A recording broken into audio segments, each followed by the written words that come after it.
So hello guys, welcome back. Marco ഒരുപാട് നാളത്തെ കാലത്തിരിപ്പിന് ശേഷം മാർക്കോ കണ്ടിരിക്കുകയാണ്. നിങ്ങൾക്കറിയാം മാർക്കോയുടെ ഹൈപ്പ് എത്രത്തോളം ഉണ്ടായെന്ന് അറിയാം. ഒറ്റ കാരണം കൊണ്ടാണ് വയലൻസ്.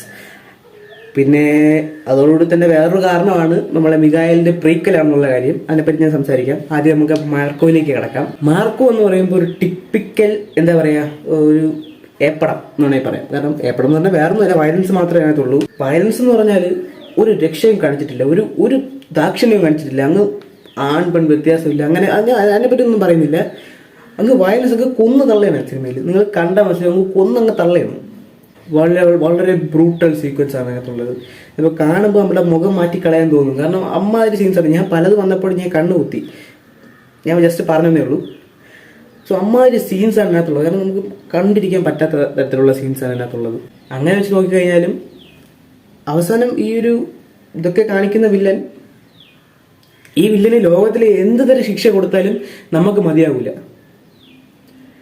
അമ്മാതിരി ഒരു ഒരു വില്ലന്റെ ആ ഒരു ബിൽഡിങ്ങും ആ ഒരു വില്ലനെ എന്താ പറയാ, ആ ക്യാരക്ടർ ഡെവലപ്മെന്റ് ഞാൻ കൂടുതലായിട്ടൊന്നും പറയുന്നില്ല. നിങ്ങൾ ഫിലിം തിയേറ്റർ മസ്റ്റ് വാച്ചാണ്. 18 വയസ്സിന് മുകളിലോട്ടുള്ളവർ, അതും നല്ല മനക്കട്ടിയുള്ളവർ മാത്രം പോയി കാണേണ്ട സിനിമയാണ്.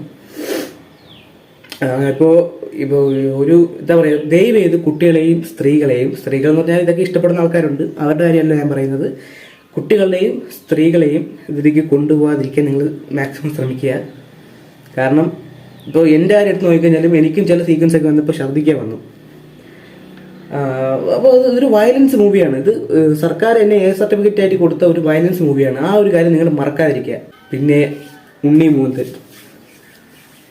ഉണ്ണിയായിട്ട് ഇതിനകത്ത് മാസ് നല്ല ചെത്താണ്, ചില കിടിലമാണ് ഇതിനകത്ത്. നിങ്ങൾക്ക് ആ സിനിമ കാണും മനസ്സിലാവും. അങ്ങനെ അദ്ദേഹത്തെ എടുത്തിരിക്കുന്ന ആ ഒരു എഫേർട്ട് അത് പറയാതിരിക്കാൻ വയ്യ. പിന്നെ ഈ ഒരു റോളിന് അദ്ദേഹം, മാർക്കോ എന്ന് പറയുന്ന ആ ഒരു റോൾ അദ്ദേഹം ആപ്റ്റാണ്. ഇദ്ദേഹത്തിനെ പോലെ ചെയ്യാൻ വേറെ ആൾക്ക് പറ്റുമോ ചോദിച്ചു കഴിഞ്ഞാൽ പറ്റുമായിരിക്കാം.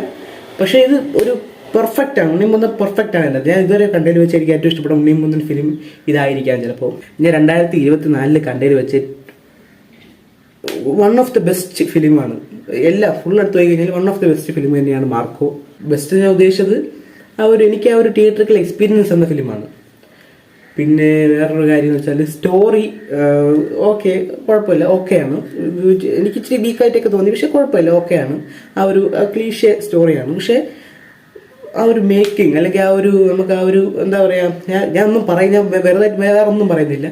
ഫിലിം മാക്സിമം നിങ്ങൾ തിയേറ്ററിൽ പോയി കാണാൻ നോക്കുക, എൻജോയ് ചെയ്യുക, അത്രേ ഉള്ളൂ. പിന്നെ ഞാൻ നേരത്തെ പറഞ്ഞ പോലെ തന്നെ 18 വയസ്സിന് താഴോട്ടുള്ളൊരു സിനിമ കാണിക്കരുത്. കുട്ടികളെയും സ്ത്രീകളെയും സിനിമ കാണിക്കുക ചെയ്യരുത്. ഉണ്ണിമൂന്നിന്റെ അഴിഞ്ഞാട്ടമാണ് ഇതിന് പേര്. ഓക്കെ, ചില ആക്ഷൻ സീക്വൻസ് നമ്മൾ രോമാഞ്ചം അടിച്ച് അങ്ങ് അറ്റെത്തും. ചില ആക്ഷൻ സീക്വൻസ് ഒക്കെ ഒരു വൺ ഷോട്ട് സീനൊക്കെ ഉണ്ട്, ലെങ്തി ഷോട്ടൊക്കെ ഉണ്ട്. അതൊക്കെ കിടിലുമാണ്. അതിനകത്ത് നിങ്ങൾ ഒരിക്കലും തിയേറ്ററിൽ നിന്ന് ഇത് മിസ്സാക്കാൻ പാടില്ല. ദയവായി നിങ്ങൾ മിസ്സാക്കരുത്. കാണാൻ പറ്റുന്നവർ എന്തൊക്കെയാലും പോയി കാണുക, മാക്സിമം പോയി കാണുക, അത്രേ ഉള്ളൂ. സോ വീഡിയോ ഇഷ്ടപ്പെട്ടെങ്കിൽ ലൈക്ക് ചെയ്യുക, അതുപോലെ തന്നെ ചാനൽ കയറി സബ്സ്ക്രൈബ് ചെയ്യുക. പുതിയ വീഡിയോസ് ഉടൻ തന്നെ ഇടുന്നതായിരിക്കും. സോ എൻ്റെ സൗണ്ടിന് എന്തെങ്കിലും പ്രശ്നം ഉണ്ടെങ്കിൽ നിങ്ങൾ ക്ഷമിക്കുക. നല്ല ജലദോഷമുണ്ട്, ഹോസ്പിറ്റലിൽ കാണിച്ചിട്ടില്ല. So by.